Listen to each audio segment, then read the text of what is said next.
Matapos na patayin ang kanyang pamilya ng isang serial killer, kailangan tipunin ng isang national security ang kanyang loob upang ipaghiganti ang kanyang mga mahal sa buhay.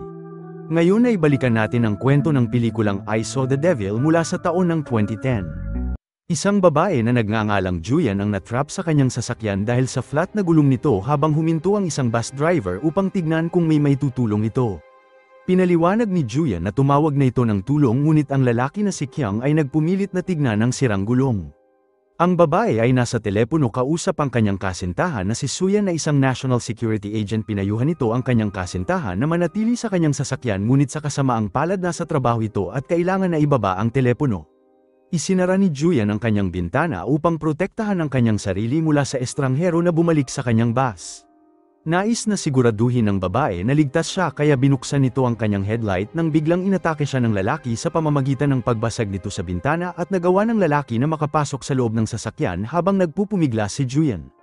Inatake siya ni Kyung gamit ang isang martilyo at ilang sandali kinuha nito ang kanyang katawan pabalik sa bus at dinala ito sa isang bodega. At doon napag-alaman na ang lalaking ito ay isang psycho serial killer na gustong putulin ang bahagi ng katawan ng kanyang mga biktima. At nang pinutol nito ang kanyang kamay, nahulog ang singsing ni Julian sa kanyang kamay at nahulog sa kanal habang narinig ni Kyung ang isang ingay, ngunit hindi niya matukoy kung saan ito nagmumula. At sa sumunod na umaga, isang grupo ng kabataan ang naglalaro sa paligid ng isang bukid at hindi nila sinasadyang makita ang parte ng katawan ni Julian. Naabisuhan ang pulisya sa pangyayari at ginugol nila ang buong araw sa paghahanap ng natitirang bahagi ng katawan ni Julian. Ang kinatawan ng Homicide Department ay si Jang na sariling ama ni Julian, at dumating din si Suyan sa eksena na halos nawala ng pag-asa. Si Jang at Suyan ay naglaan ng ilang sandali upang mag-usap at pareho silang nakakaramdam ng kilabot sa nangyari at sinusubukan na palakasin ang isa't isa. At sa panahon ng libing, nangako si Suyan sa pumanaw nitong kasintahan na hahanapin niya ang karumal-dumal na gumawa nito at pagbabayar niya ito ng labis na sakit. Samantala, nakipagpulong ito sa kanyang superior sa ahensya at humiling ng 2 linggo upang makapagdalamhati, ngunit nakipagkita ito sa isa pang ahente at binigyang siya ng isang kapsula na magsisilbing GPS at mikropono. At sa wakas muli itong nakipagkita kay Jang at binigyan siya ng 4 na file kasama ang pangunahing suspect sa pagkamatay ng kanyang asawa.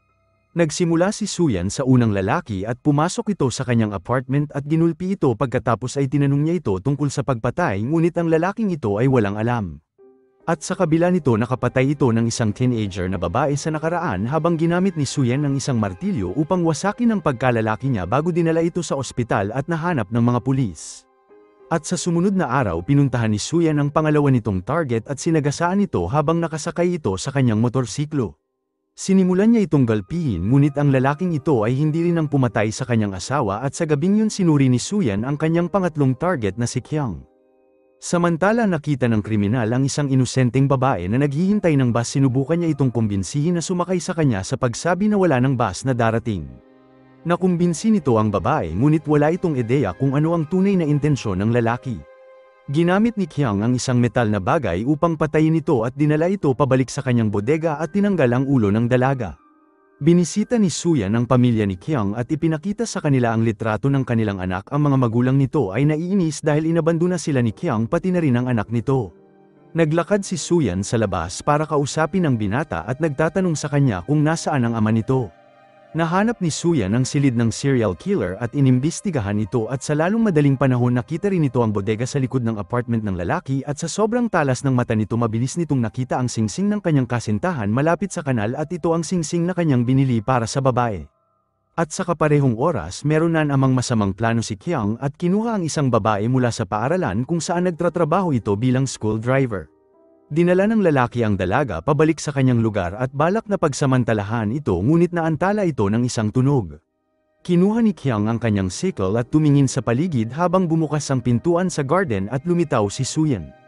Nagharap ang dalawang lalaki at sinabi ni Kyung na ang lalaking ito ay mukhang pulis, ngunit hindi rin nagtagal bago ito umatake kay Suyan. Gayunpaman, mas sanay si Suyan at bihasa sa laban at binubog nito ang kriminal. Sinubukan ni Kyung na tumakas, ngunit mabilis itong nahuli ni Suyan at tinamaan ito, at pagkatapos binalot nito ang isang plastik sa kanyang mukha at hinampas ang ulo nito sa isang malaking bato. At nang mawala nito ng malay, kinuha ni Suyan ang bato. Gayunpaman, nagpa siya itong huminto dahil hindi ito ang kanyang plano. Kinuha nito ang kapsula na binigay sa kanya at pinakain ito kay Qiang at nang maglaon nagising ito sa isang libingan na may envelope na puno ng pera. Pumasok ito sa kanyang bus upang tumakas ngunit naubusan ito ng gas habang nagpa siya itong maglakad hanggang sa huminto ang isang taxi upang kunin siya. Naniniwala ang driver na ito ang kanyang maswerteng araw dahil nakahanap ito ng 2 pasahero. Gayunpaman mabilis nalaman ni Qiang na ang lalaki sa likuran ay may dalang isang kutsilyo at upang harapin ito kinuha ni Qiang ang kanyang sariling patalim at isang laban ang naganap sa loob ng cab. At kalaunan ibinaba ni Qiang ang dalawa sa gilid ng kalsada at nahanap sila ni Suyan sa sumunod na umaga. Si Qiang ay nagmaneho patungo sa isang maliit na klinik at humiling ng tulong sa isang doktor, gayunpaman hindi nito nagustuhan ng matandang lalaki dahil tinawag siya nitong anak at sumagot ito sa matanda dahil naniniwala itong dapat mas magalang ang mga nakakatanda. Pagkatapos lumakad ito sa front desk upang kunin ang kanyang reseta ngunit sinamantala nito ang pagkakataon na kulitin ang batang nurse. At nang maglaon ng babae ay magsasarado na ngunit si Qiang ay nagtatago sa loob ng klinik. Binantaan nito ang dalaga na papatayin niya ito at pinilit itong paligayahin siya habang nakikinig si Suyan sa kapsula na pinakain ito kay Qiang habang pumasok sa eksena at inatake ito. At muli ginamit ni Suyan ang pagkakataon upang bugbugin si Qiang ng mas matindi at pinahirapan ito. At sa oras na mahuli niya ito kinuha nito ang paa ng lalaki at hiniwa ang kanyang Achilles tendon na nagdulot ng labis na sakit sa lalaki.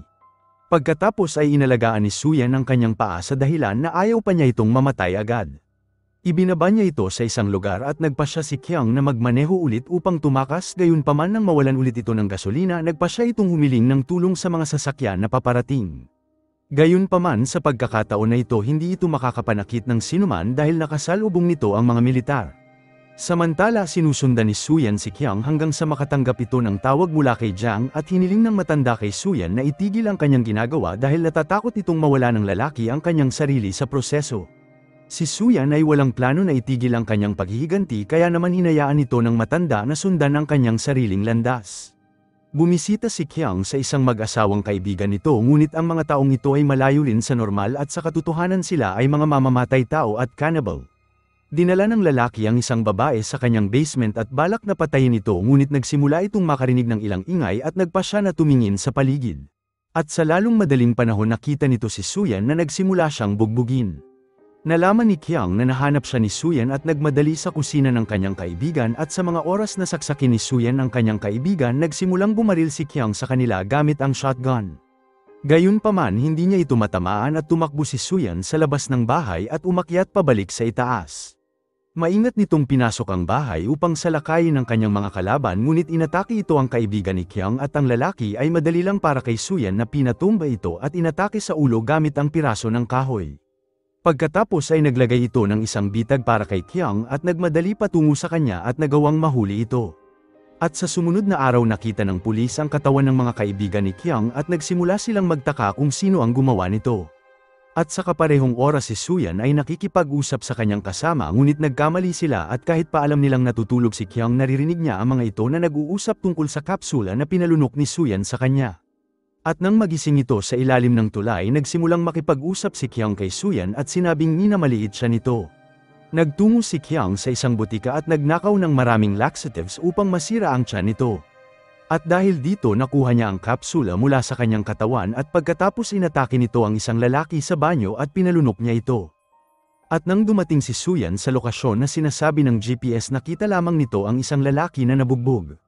Pagkatapos ay tumakbo ito sa ospital upang makipag-usap sa kaibigan ni Qiang at nagsimulang tumawa ang lalaki habang sinasabi nito na maghihiganti si Qiang at naging dahilan nito upang biyakin ni Suyan ang bibig niya. Sinubukan nitong tawagan si Jiang upang sabihan nito ngunit habang nagriring ang telepono nito si Qiang ay nasa labas na ng kanyang pinto. Nagawa ng kriminal na bugbugin ang hepe at pagkatapos ay nakita ang isang larawan ng kanyang nakakatandang anak na babae ngunit sa kasamaang palad dumating din ito sa bahay at pinatay ito ni Qiang.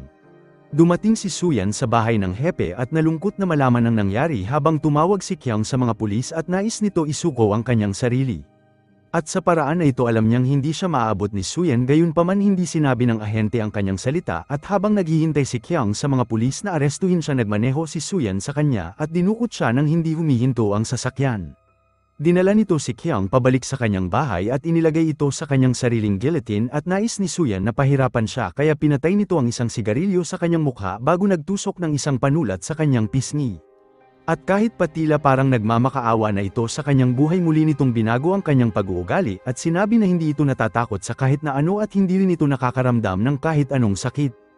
At sa kabila nito lumabas si Suyan at isinarado ang pinto habang iniwan nito si Qiang na hawakan ang tali gamit ang kanyang bibig upang mapanatili nitong buhay ang kanyang sarili, at kung mabibitawan nito ang tali babagsak ang guillotine na papatay sa kanya.